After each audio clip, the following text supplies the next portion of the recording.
Alright, hello everyone and welcome to Sunburned Albino Plays and Voices, the Apollo Justice Trilogy, Episode 4. We are still on this first trial. Our own mentor, defense attorney, has been accused of the crime. Let's get it going. Mr. Gavin and Mr. Wright are both in the judge's chamber. Who'd have thought today would turn out like this? May I? I don't know who that is. Oh, hello. Huh? What? Hello, sir. Please, pick a card. What's all this about? Is this one okay? Excellent. I have a message for you. The last hand is about to be played. You'll need a trump card to make it. A trump card? The card you have chosen is magical. Use it wisely, and the game is yours. That's all. An ace? Where do I remember that card from? Ooh, it's the 5th ace! 5 aces in all. Yes, the 5th ace. There was cheating, I swear to you. The missing 5th ace! Wait, this blotch of red. Is this blood? You have your trump card. Now it's up to you to cut the deck and draw the truth. My father's fate is in your hands. I know you can do it. Oh my god, is that Phoenix Wright's daughter? That doesn't make any damn sense, though. Or is that Shady Smith's daughter? Because there's no way Phoenix Wright would have a daughter older than 7 years old. And that chick's like, I don't know, 13 or 14 or something. This bloodstained card is my trump card for finding the truth. I fell deep into thought as my mind raced to understand what this all meant. That girl, I'd seen her recently, but where? That's when I made the connection.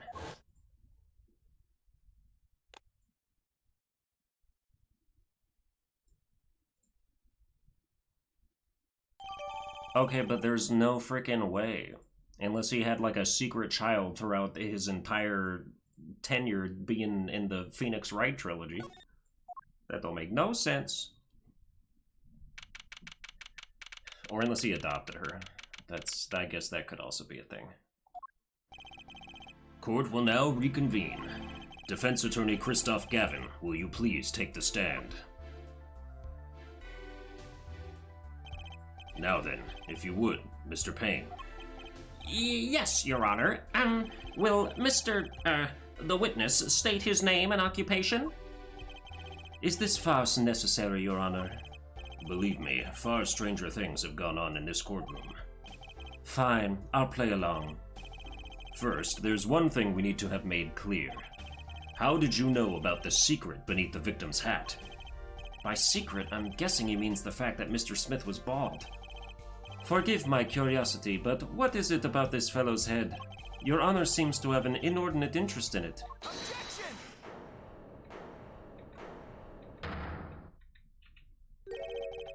I wouldn't call it inordinate, Mr. Gavin. Mr. Wright! What do you think you're doing, Wright? Wow, things sure look different from the other side. You know what I mean, Apollo? Speaking of looking from the other side, let's consider something for a second. The victim wore that hat all night, never once taking it off, except for that one time. Okay. That one... Sorry, that just sounds kind of dumb. He never took it off, except for that one time. That one time being the instant he was hit. Oh. When Mr. Wright returned from reporting the crime, the hat was lying on the floor. Mr. Wright picked it up and placed it on the victim's head. In other words, in order to have seen Mr. Smith's bald head, you would have had to have been there in the hideout at the time of the crime. In other words, I must be the real killer. Is that what you're trying to say? Oh, is what you're trying to say. Not bad, Apollo.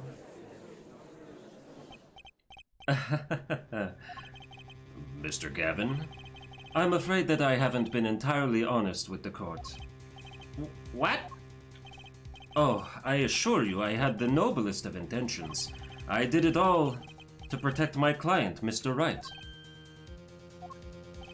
Yet, I'm afraid in the current situation, I see little reason to hide anything. Very well. Allow me to tell you the truth of what happened that night. Finally, you may begin your testimony. Tell us, how were you involved in the events of that fateful night?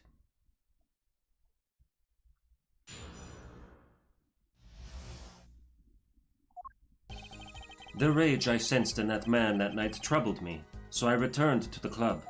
I went down to the basement and peeked in through the little window to the hideout. It must have been right after the murder took place. The victim was dead, as he appears in the photo. A bald head, an unconscious girl, and Wright holding a bottle in his hand. I sensed that was not the best place for me to be at the time, and so I left. That's when the call came from Wright. So, you witnessed the murder? For better or worse, I missed the actual moment of the deed. Mr. Gavin, may I remind you that you are on Mr. Wright's defense team. Your testimony is clearly disadvantageous to your client. What else could I say? I'm standing on the witness stand, after all. So you are, Mr. Gavin. And you had to testify as you just did. You had to tell them you saw the scene of the crime through that little window. Mr. Wright? You had to say that. Because that was the only probable window of opportunity. Right, Apollo? Oh. Mr. Wright, the defense should do the cross-examination, not the defendant. Mr. Justice, are you prepared? Yes, Your Honor. I can't believe I'm going up against Mr. Gavin. This trial is getting weirder and weirder.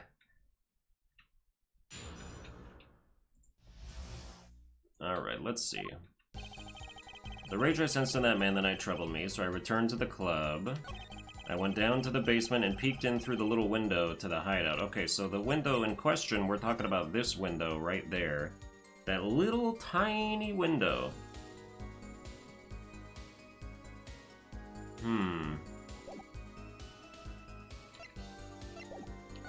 It must have been right after the murder took place. The victim was dead as he appears in the photo. Yeah. I think the photo is a clue that that's what we're supposed to do. A bald head, an unconscious girl, and Wright holding a bottle in his hand. Well, that's false. That's false, and you know why? Because the photo, unless he's talking about this photo. But they said the hat was removed during investigation. Am I about to get bamboozled? Let me save.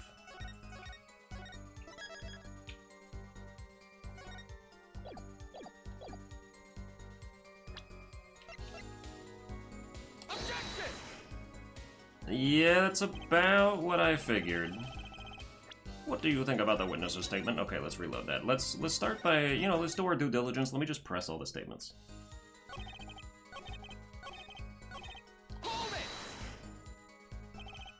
That man, you mean Mr. Smith? He was different from the other customers. His aura, shall we say. I knew he was a serious poker player, but it was more than that.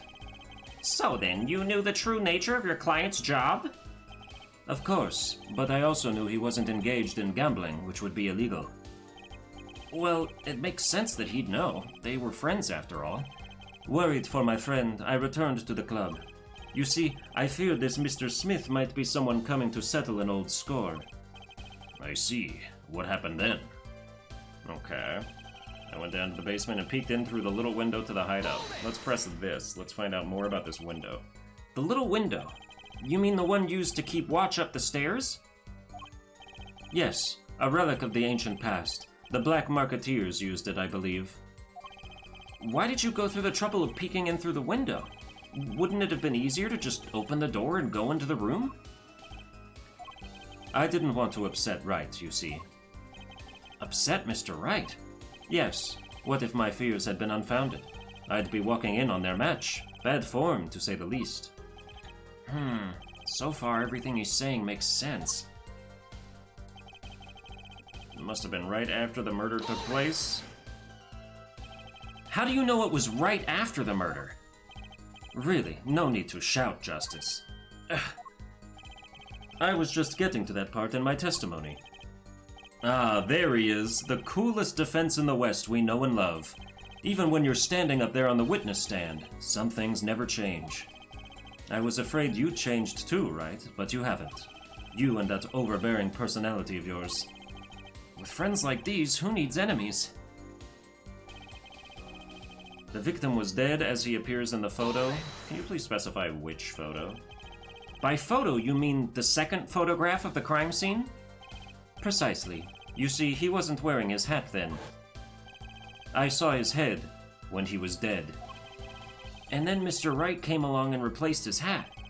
Can you describe the scene of the crime for us? A bald head, an unconscious girl, and Wright holding a bottle in his hand. That contradicts her testimony, though. Although not really. Because, like, if he attacked her with a bottle, then Wright could have attacked him with a bottle afterwards. It's like or not self-defense, but like defense, you know? Let's press this. Those were the only three at the scene of the crime? Yes, as far as I saw, at least. Then we're back where we started. The killer was the defendant, Phoenix Wright. Who else could it have been? But why didn't you talk to the police? 2 reasons. First, I didn't actually witness the very moment of the crime. Second, my office was asked to defend Wright. Even after seeing what I had seen, I couldn't abandon my friend. There must have been someone else there at the moment of the crime. Justice, I just said I saw no one, not a soul. But that goes against what Mr. Wright said. Ah, yes, this mysterious 4th person. Who would conveniently be the real killer, I suppose. Glad to see we agree, Mr. Gavin. Let me pose a question then. Tell me, what possible reason did the real killer have to swap cards in the victim's hand? Perhaps you can show us a reason why such a thing would be necessary? To frame him, of course. How can I show something I can't find myself? Remember, Apollo, the card that was swapped out was the 5th ace. The 5th ace, right. Well, Mr. Justice, the question of why the killer would swap out a card has been raised. I think we need to save again.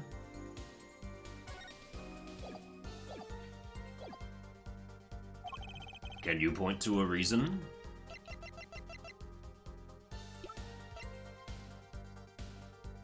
The missing 5th. It was swapped out because it had blood on it, and that would be evidence.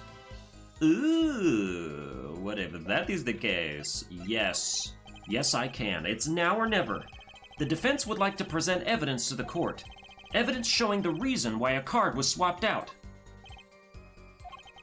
Then go ahead and point out your reason, Mr. Justice.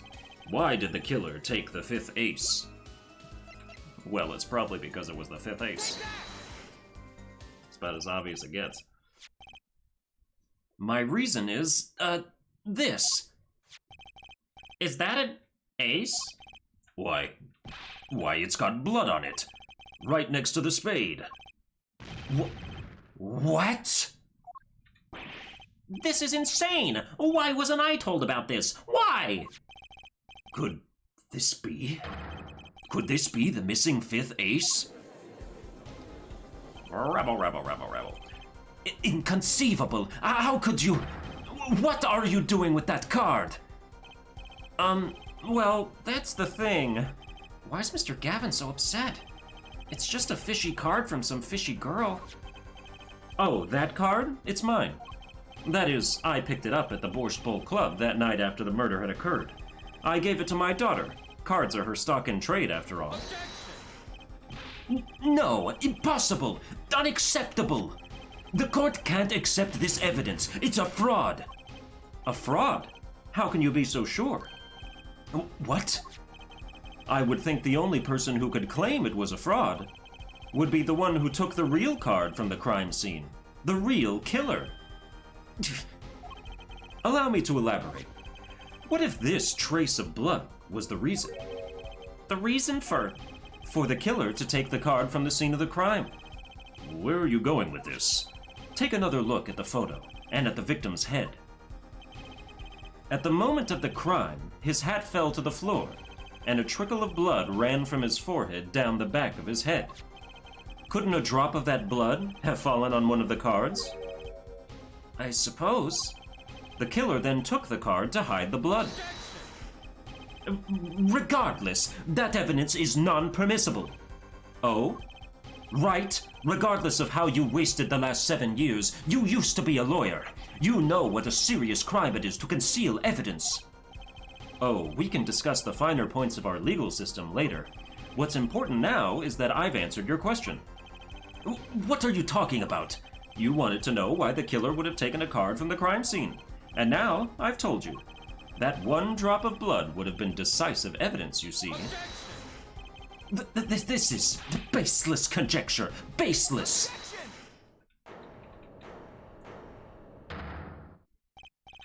Oh, I assure you it's quite based. Oh, that's fantastic. What? It's amazing, really, how a single drop of blood on a single card can lead us to the truth. It's quite simple. Well, Apollo? Yes? Try picturing the scene of the crime. In your head.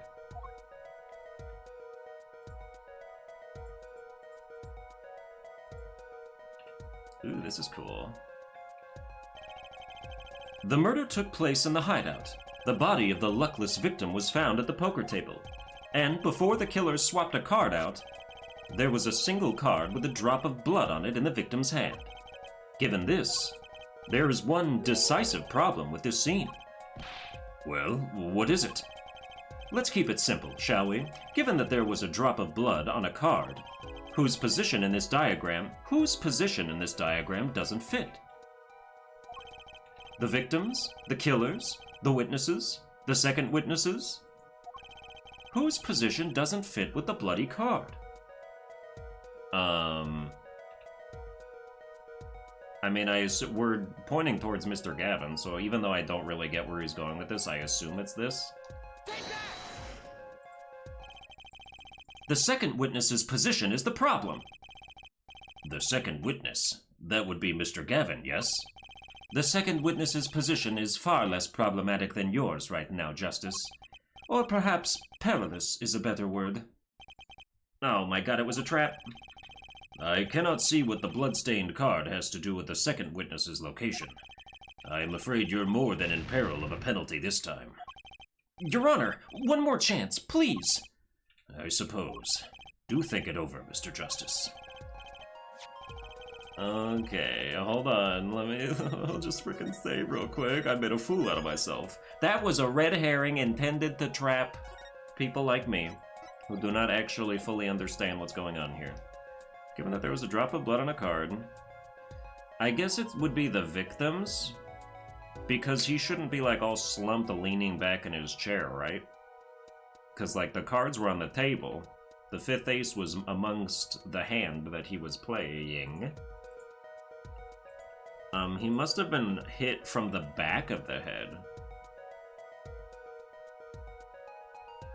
Although but that's not where the wound is, so that doesn't make sense either, man. I don't freaking get it, dude. But let's say I do think that it's the victims doesn't make sense. It's got to be you. Well, isn't it the victim's position that's the problem? I don't follow your logic. Oh, well, okay, well, I was just kidding. I was just kidding, dude. Whatever, man. Okay, well then it has to be the killer.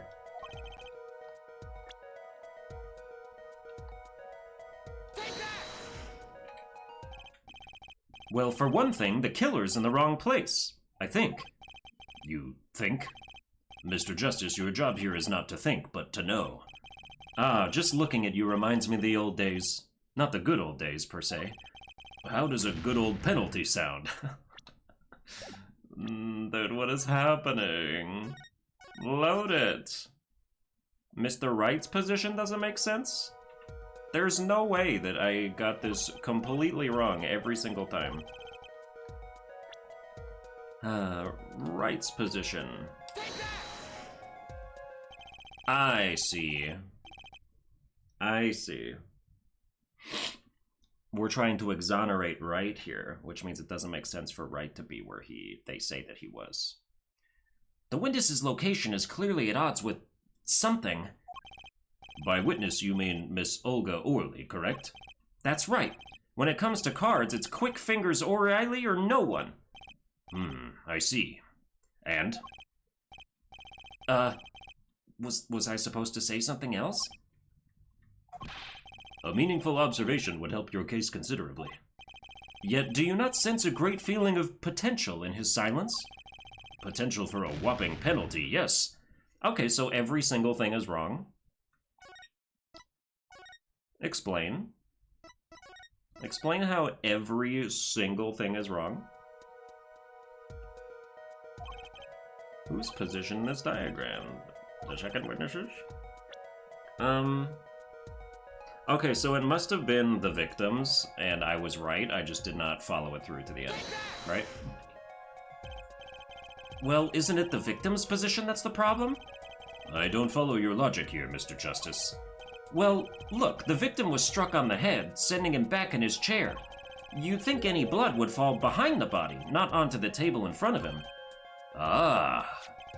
Take a look at the photo again. If he bled in this position, the blood would fall on the floor, not on the cards. Why, that's right. So, what does this mean? Incidentally, we were sitting in swivel chairs. Swivel chairs? Oh, man. Apollo, try turning the chair around. Okay, how? Hey. The chair was facing the other way? It would have to be.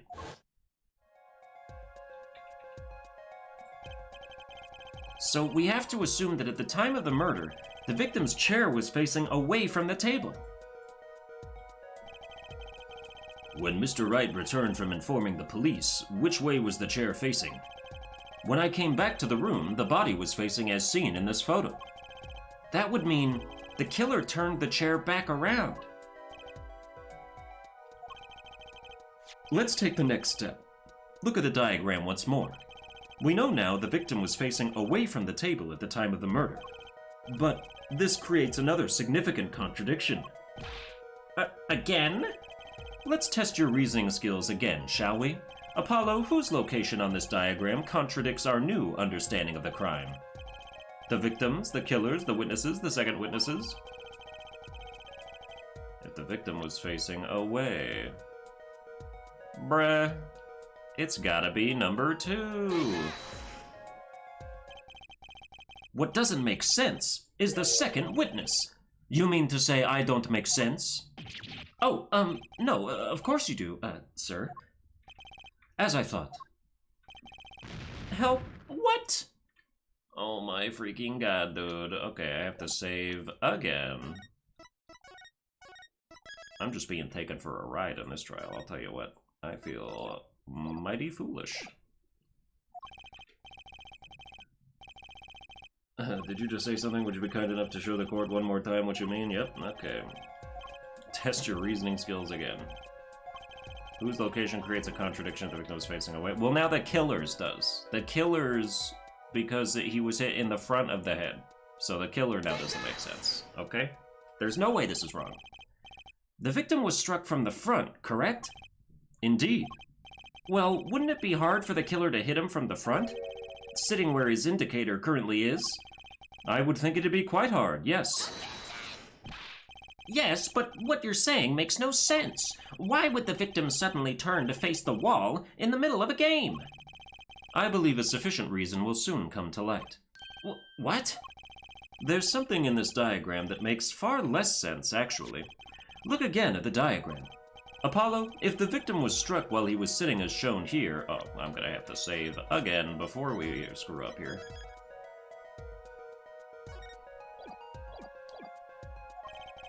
Where would his assailant be standing? Try marking it on the diagram. What? But... there's no room to put a mark where the killer should be. Don't worry. Let's think it through and see what we find. We know the victim was facing toward the wall at the time of the crime. That's the only thing we know for sure. Try to forget about everything else. Where would the killer have to be standing to strike our victim from the front? From inside this fucking cabinet? The killer had to be standing, well, here. You get points for flair, but that's about all you get. Ah, I thought I was onto something there too. I hardly need to point out that standing there would be impossible. The victim is facing a solid cupboard. Or are you claiming the killer climbed the cupboard and hit him from above? Ah. It's simple logic, really. If this was the only place the killer could have been standing, then that means that at the very moment of the crime... Wait, I know. At the moment of the crime, the cupboard wasn't there. What's this now? I mean, that's the only explanation, right, Mr. Gavin? Your Honor, I have a suggestion for the defense. We should arrange to examine the cupboard in the hideout immediately. Bailiff, send a team to the crime scene immediately. Have them try to move the cupboard. Ah, Your Honor? What? There's one more thing your men should look for. Please give this to the bailiff. Yes, I see. You do belong in the courtroom after all, Mr. Wright. I do my best.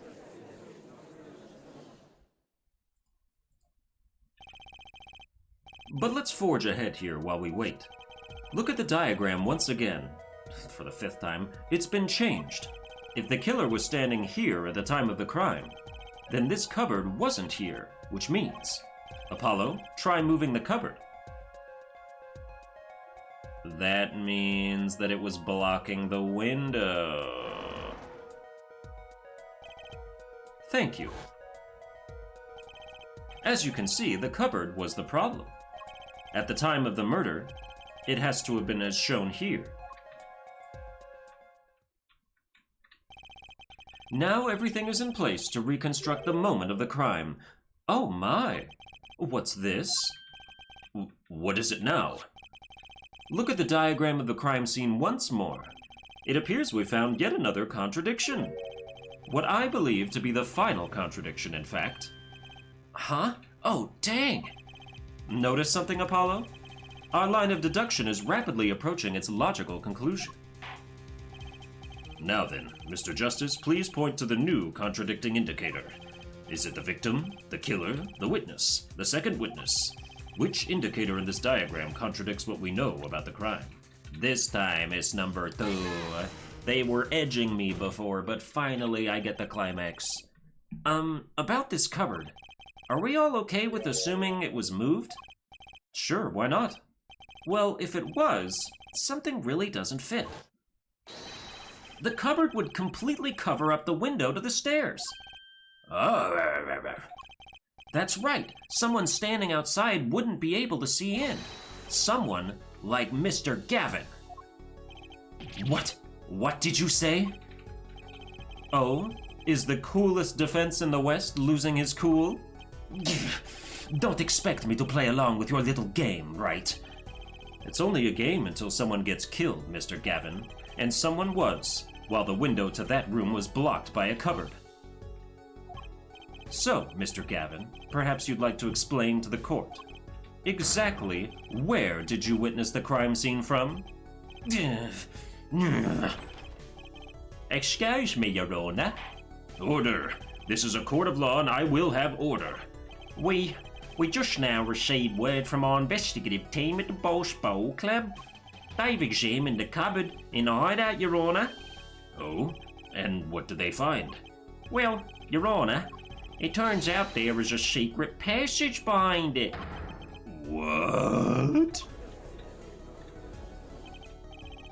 Yes. I believe I mentioned something of the sort before. This is one of the tricks to the room many of our regulars know about. I do remember him saying something about that now that he mentions it. A secret passage is a handy thing to have when you're engaged in illegal goings-on. Never know when you might need to duck away from the eyes of the law. So the room has a secret passage. Where does it go? The other side connects to the restaurant above. The underworld bosses could get away from the cops and enjoy a cold bowl of borscht, no doubt. Just like our killer.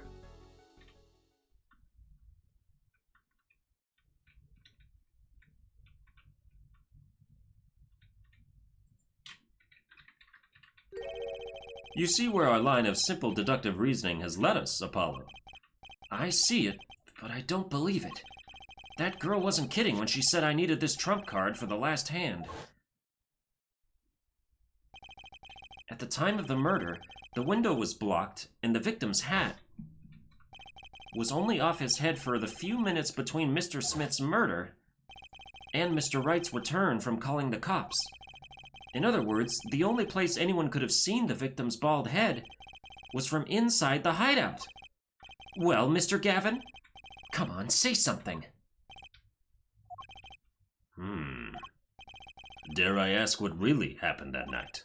Actually, I think we can probably figure it out ourselves at this point. That night, for whatever reason, our killer had a date with Mr. Smith. A date with destiny. There he crouched, hidden in the secret passageway behind the cupboard, holding his breath, waiting for just the right moment. Then the chance came, and he took it. Aruga. Eek. What?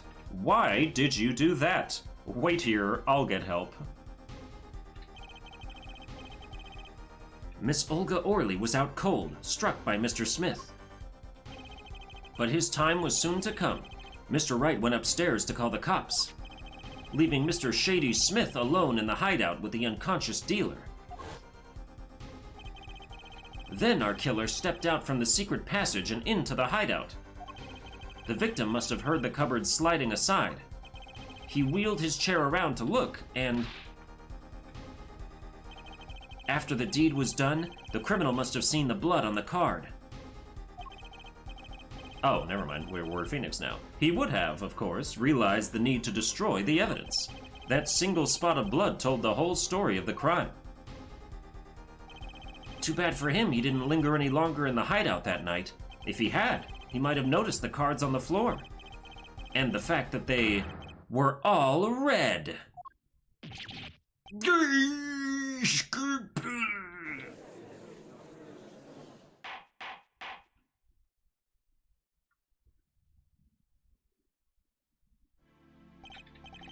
Well, it seems this trial has taken yet another turn. I'm truly sorry I had to see this day come, Mr. Gavin. Mr. Gavin? Mr. Payne. Yeah. Yes, Your Honor? The prosecution will continue its investigation. As for Mr. Phoenix Wright, the defendant, he is hereby cleared of all suspicion. Believe me when I say that I don't believe this is happening, Mr. Gavin. But I'm afraid circumstances call for me to issue a warrant for your arrest immediately. Objection!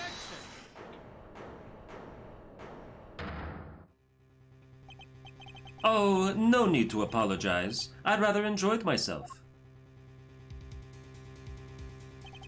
It's not every day you get to witness a legendary attorney's dirty tactics firsthand. Your point, Mr. Gavin? Frankly, Your Honor, I'm shocked that a person of your caliber would be taken in by such a low-grade parlor trick. Excuse me? The defendant is cleared of all suspicion? This is hardly the time for jokes, Your Honor. Mr. Wright hasn't proven anyone's guilt or innocence here. What he has done is use illegal evidence to put the blame on someone else. And not just anyone else, but me, his own defense attorney. Illegal evidence? Let me ask you, Mr. Gavin, is there still any reason at present to suspect me of wrongdoing? Of course. This bottle, for instance. The bottle of grape juice Mr. Wright was drinking. How do you intend to explain away the fingerprints on the murder weapon? And not just any fingerprints, am I right, Mr. Payne? Actually, yes. The fingerprints on the bottle were, upside down. I seem to recall this being an issue earlier. The court and this case demand an explanation. I can think of only one reason why one would hold a bottle upside down, and that is to hit someone with the bottom of the bottle. Well, Your Honor? Ah, see how the caught fish squirms to the last. Well, Apollo? Yes? Your boss seems awfully concerned about this bottle still, but I'm sure you can come up with a suitable explanation. Just like that. Yeah. Just like what? Why would anyone grab a bottle upside down other than to... Don't let him trick you into thinking his explanation is the only legitimate one. Is there really another? Take another look at the court record. I believe you'll find a simple answer there, in plain sight. Okay, let me take another look at the court record. A reason to hold a bottle upside down.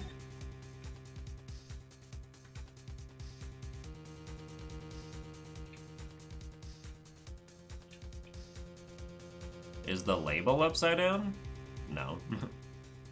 Doesn't seem like it. Okay, I can't see anything with the bottle.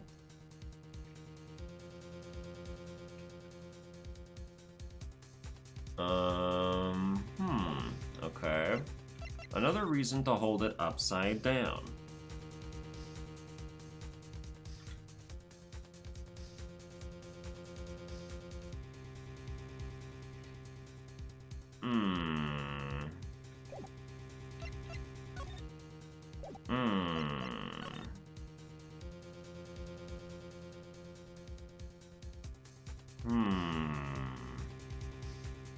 I'm not seeing any. There's the bottle of wine. Hold it upside down. Was it to like take it out of the box?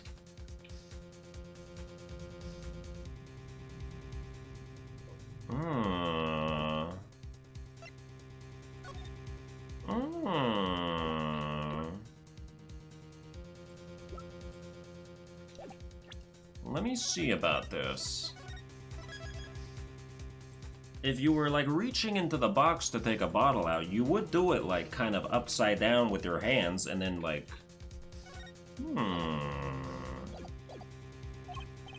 How about you just say the answer in plain words? It would be hasty to deliver a verdict with unanswered questions, indeed. Well, Mr. Justice? Mr. Gavin said that the court and this case demand an explanation. Don't worry, justice won't leave until justice is done. Perhaps the defense would care to enlighten the court. What evidence do you have to explain why the fingerprints on the bottle are upside down?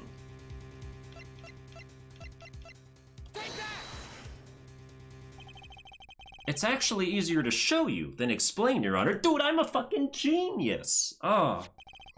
Place that bottle on the floor next to your chair. Excuse me? On the floor? Yes. Now reach down and pick it up, without getting out of your chair. Ah! See? You naturally go to pick up the bottle by its neck. With your fingers upside down. I redeem myself. I'm smart again. Look at this photograph taken on the night of the murder. The defendant, Mr. Wright, sat here, playing piano, bottles of grape juice on the floor to the side of his piano bench. He would have naturally picked up the bottles upside down several times. Wow, I can't believe it was that simple. Recall our dinner that evening, Christoph. I was drinking my usual juice then, too. Basically, you used the bottle on the table to do the deed, but then you must have remembered. So you went and picked up one of the bottles from under the piano, and you switched the bottles. You took one of Mr. Wright's bottles and made it look like the murder weapon.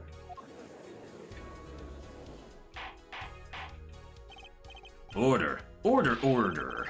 What do you have to say to these charges, Mr. Gavin? Fascinating. So this is the legendary attorney's famed tactic of misdirection. What? This dude will not quit. You claim that I switched the bottle? Where is your proof? Proof? Well, that's, as I thought, more baseless conjecture. I'm afraid your bottle of proof is quite empty. Objection! I wouldn't be so sure about that. Oh, dude, if you found the real bottle... Because he said he put the card in it, but then the bottle got switched, so if they found the real bottle, that must be the other thing that he sent the bailiff to go get. Was the bottle that has the card in it that was from his pocket. Your Honor, when you initiated the investigation of the hideout earlier, do you recall I requested an additional investigation? Ah, yes. I have your memo about that here. Retrieve the bottles from under the piano at the Borscht Bowl Club. And here's one of the bottles in question.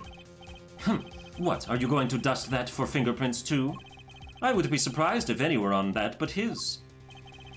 Mr. Gavin probably wouldn't make such a novice mistake, true. That bottle won't bear a trace of anything. Say, Apollo. Yes. Why don't you go ahead and examine that bottle? But why? Just humor me. Mr. Wright. That bottle will solve this case once and for all. What? That's some bottle. Oh, look at that. Look at that. No clue. What do you mean no clues here? Hello?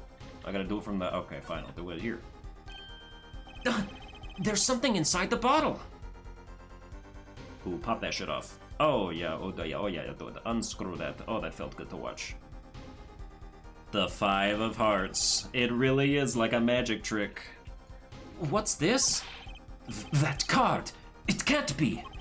Recall that unpleasant woman's testimony for a moment. Miss Olga Orley? Yes, our little swindling Devochka. That night, I planted the card like I was supposed to, and Wright lost the last hand just like he was supposed to, and Smith searched him. But the planted card was gone. The trap failed. Wait, this isn't... You're telling me that this is the planted card you disposed of? The one you mentioned in this piece of testimony? I happened to put my hand in my pocket and found a card. Yes, I snuck a peek at it and found it was the Five of Hearts. I had a feeling something might happen, so I disposed of the card before the game. Disposed? Where?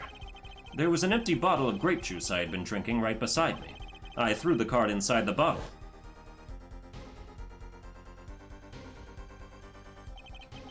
The Five of Hearts. This is the card. The bottles were swapped, and the only one who could have done that was the fourth person in the club that night. You, Mr. Christoph Gavin. Oh, you are well and truly defeated now.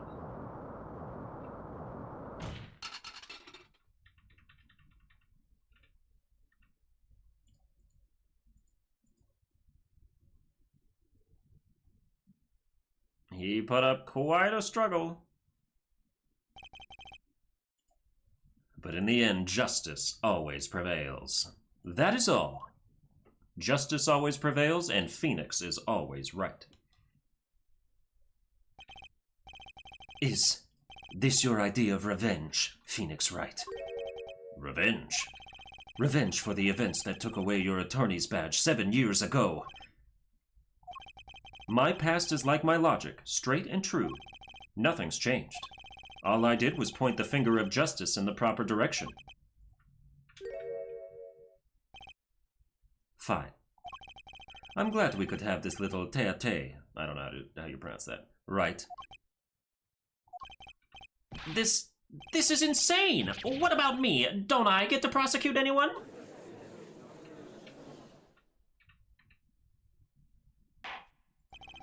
I believe this time we've finally come to the end of our trial.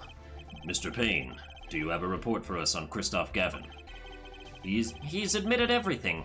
We're processing his arrest now. I see. Still, one has to wonder why he would do such a thing. He didn't even have a connection to the victim, did he? None that we know of. Mr. Wright, have you anything to add? I'm afraid I can't shed any more light on the matter. About this victim, Mr. Shady Smith.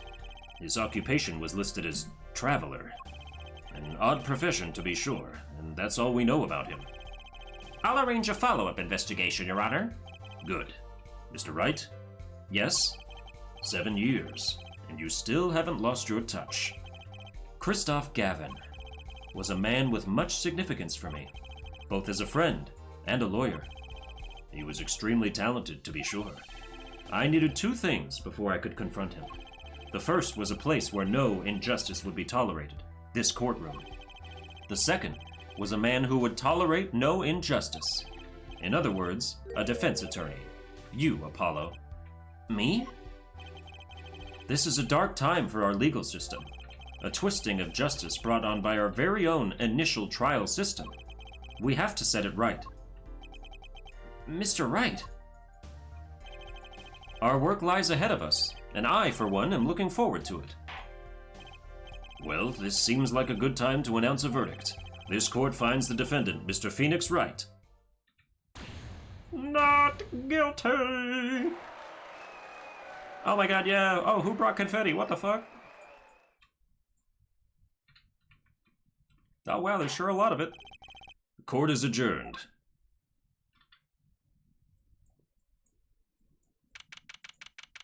April 20th, 4:28 p.m. District Court, Defendant Lobby number 3. Let's get some closing statements about the case before we end this episode. Thanks, Apollo. You came through just like I thought you would. I'm pretty sure I didn't do a thing in there. It was you who cornered the killer. I couldn't have done it by myself. You sensed it too today, didn't you? Your ability. Ability? Yes, a sensitivity I lack. You'll come to understand it soon enough. Wait, I wonder if he means... I have one question for the witness then. You say you saw the moment the defendant hit the victim. Is this true? Of course it's true. What's this weird vibe I'm getting? What was that, Mr. Wright? You'll have to find the answer to that question yourself. The answer? Right. Today was full of questions without answers. Most of them about Mr. Gavin. What possible reason could he have had to commit murder? Perhaps you'll learn that in the days to come. Huh? Wait, you don't know, do you? This locket is the key. Huh? Oh, that reminds me. I met the girl whose picture is in your locket.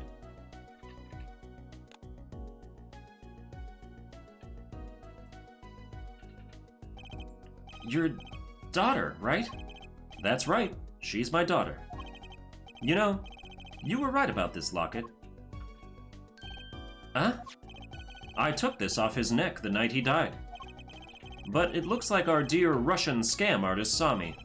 So the truth is, this locket really did belong to him. Wait, but that's perjury! You testified! You said that locket was yours! I said no such thing, actually. Huh?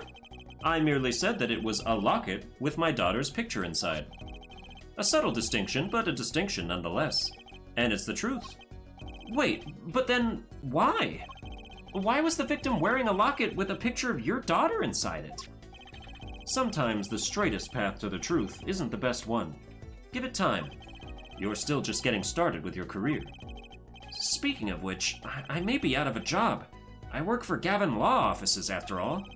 I still can't believe I just saw Mr. Gavin get led away in handcuffs. Apollo. Yes? How about coming to work for me? Uh-huh? You mean at the Wright & Co. law offices? I mean, there's not a single attorney in my generation that doesn't know it. I can't imagine that to be true, but... Wait, but you're not a... Oh, I turned in my badge, yes. I'm not an attorney anymore. That incident 7 years ago. That legendary trial. And at the middle of it all was one man, Phoenix Wright. The case reached its sad conclusion, and he left law for good. Have you ever thought about coming back to the courts? I'm not qualified to stand in a court of law, I'm afraid. Didn't you notice in today's trial? There was a single piece of forged evidence. Forged evidence? What are you talking about? I'm talking about evidence that shouldn't have existed. A naughty magician's trick. One piece of evidence struck me as odd, it's true. It just seemed, well, too perfect. I'll bet this was the forged evidence. Well, yeah, it had to be the bloody ace. You mean this, don't you? I got this from your daughter, Mr. Wright. Yes, that card couldn't have been found at the crime scene. Why? Because the killer took it with him when he left, leaving the wrong card in its place, luckily for us. The court can't accept this evidence. It's a fraud. A fraud? How can you be so sure? I would think the only person who could claim it was a fraud would be the one who took the real card from the crime scene, the real killer. My verdict was already handed down 7 years ago. Then, you really? Yes, I forged this card. One look at the crime scene should have told you it wasn't real. But you can't do something like that and call yourself an attorney. Who's calling themselves an attorney, Apollo? So it's true. The rumor is true. 7 years ago. None of that matters much now, does it?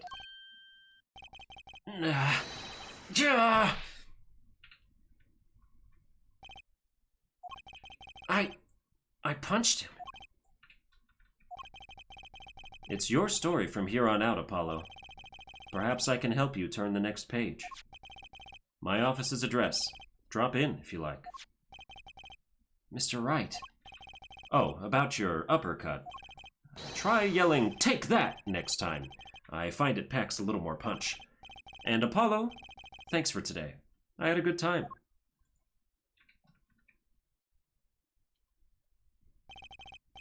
And with that, Mr. Wright walked out the door. And that's how my first trial ended. A lot of mysteries went unsolved. And at the time, I had no idea they were all related. Every mystery that day, connected by a single thread of logic. I'd find that out soon enough. My name is Apollo Justice, attorney at law. And this is how my story begins. You guys said that ended the trial. That was a good one. That was long, but that was a good one. That's a good tutorial trial. Let's absolutely save our current progress here. And then that's going to do it for this episode. I hope you enjoyed it. If you did, you can like, share, and subscribe. Thanks for watching, and I'll see you guys next time.